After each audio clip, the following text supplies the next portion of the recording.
What's up guys? What's up? It's your boy Slime Gaming. So tara, check natin yung Where Winds Meet. So napakaangas ng game na to. Resume na natin, naglaro na tayo nito kanina. So sinubukan na natin. And login ulit tayo. So Where Winds Meet is na-release lang siya via Steam noong November 14. So bago-bago pa lang siya, 2 weeks old pa lang siya yung 2 weeks old pa lang yung game. So MMORPG siya, massively multiplayer online role playing game. Yun ang ibig sabihin ng MMORPG, no? Pero maglilin tayo towards RPG kasi most likely role playing game. More on story mode yung galawan niya. So alam niyo yung mga OGs na role-playing game, pinaka-sample is para sa akin is yung God of War. Sino ba hindi nakakilala kay Kratos? Devil May Cry, Resident Evil, yung mga ganong klase ng game na tatapusin mo yung story mode. So, with that being said, story mode, meron siyang difficulty levels. So, yung normal na difficulty, normal, hard, very hard, tapos yung pinakataas, no? Yung pinakamataas, God mode, para mga ganong bagay. Meron din siya nandito. So, doon pa lang alam na natin na focus on story mode siya.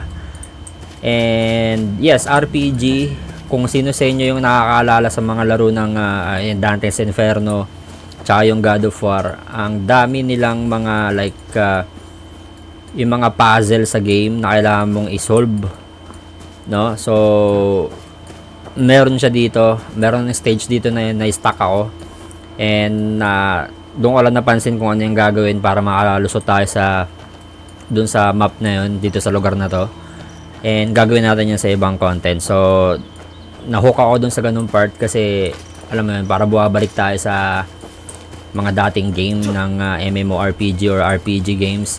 Naging MMORPG lang talaga siya kasi online din siya, guys, online din siya. May mga mechanics dito or features na talagang makikipaghalubilo kayo sa mga tao, and yung nakita ko nga sa replace niya sa YouTube or sa Red App na pwede kang magpakasal dito. May mga ganung bagay. And Genshin Impact is something pwede mong i-compare kung paano kasi mag-work yung game. Kasi meron kang sariling world na tatapusin mo yung mission mo. Di ba ganun din naman yung nangyari sa Genshin. Pero hindi ako naglaro ng Genshin, so hindi ko talaga totally kabisado yan. Pero isa lang ang sigurado, online siya. And kung makikita nyo, napakasulido ng graphics nyan, no?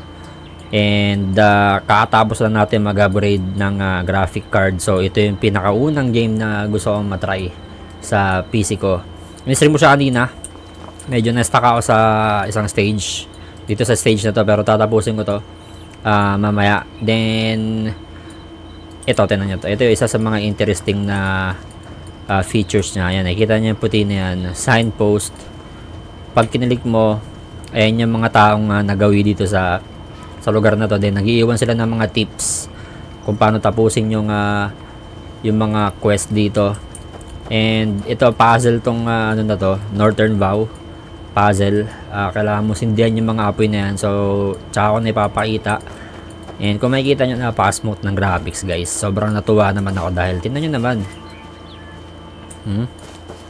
solid, di ba? So lalaroin natin to.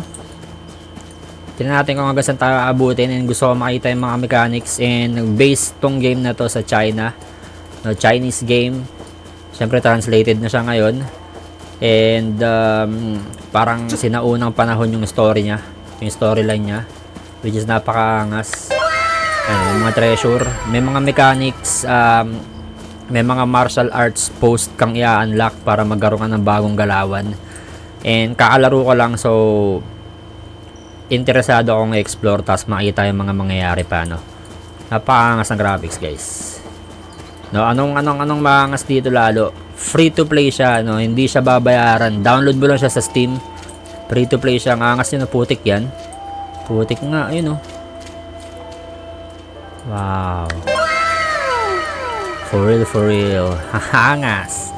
So, lalaruin natin siya. And again, Slime Gaming is not just mere for... Itong boss na to, itong boss na to. Kung kakagawa nyo lang, ako kakagawa ko lang. And nasa story mode ako. Paikot-ikot ako dito dahil na stuck ako dyan sa map na yan sa Northern Vows. Umikot-ikot ako kung paano makawala. Then ito, wag nyong lalabanan yan guys. Hindi nyo pa kaya yung boss na yan. Ilang beses kong sinubukan yan. 3 beses akong dumapa dyan. So, ang recommended level daw bago makalaban yung boss na yan is level 30. So, iwanan ko muna yan dyan. Balikan ko na lang. Masyadong malakas boss. Masyadong malakas. Aray mo. So, ito yung lalagpasan nating quest. And, medyo nalulupitan lang ako dahil ang angas ng graphics. Finally, makapag-stream na tayo ng mga ganitong game. And, again, where winds meet. Free to play siya sa Steam. Download nyo lang. And, tingnan natin yung mga mangyayaring mechanics. Feeling ko marami ang magagawang content dito kasi sobrang lawak ng open world siya. Sobrang lawak ng galawan dito. Sobrang lawak. Sobrang daming pwedeng gawin. No? And malalaman natin yan over the period of time. By the way, issue boy Slime Gaming. Maglalapag tayo ng mga tutorial kung paano makalabas sa stages. Kasi more on puzzle siya no? May mga isosolve kang mga ano dito bagay-bagay bago ka makalabas sa stage na to no? So kung makikita nyo refined order may mga loot ka dyan, may mga i-craft ka dyan kung di ako nagkakamali, pero makikita natin yan sa mga darating na araw no? Again, it's your boy Slime Gaming. Skrr skrr.